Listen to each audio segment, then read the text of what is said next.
L'année 2023 sera également une année électorale, annonçait Faure Gnassingbé dans son discours de début d'année. Mais à presque 6 mois avant la fin de l'année, les Togolais ne sont pas encore fixés sur les dates des dites élections. Seul signe précurseur, la Commission électorale nationale indépendante, CENI, s'est lancée dans un processus de recensement accéléré qui est probablement une précopie des élections annoncées.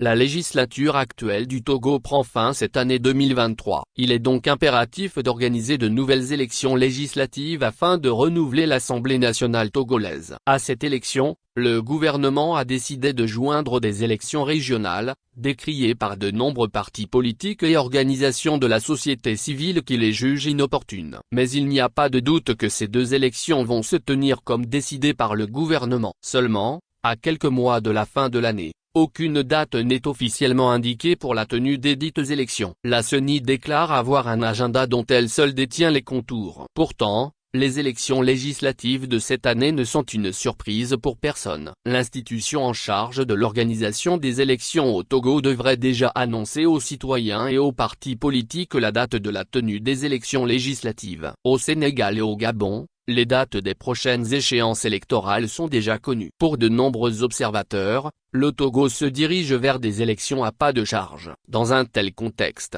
on ne peut ignorer les risques liés à la précipitation dans la tenue de ces élections comme les irrégularités, les contestations et les multiples recours susceptibles d'être exercés par les candidats à ces élections.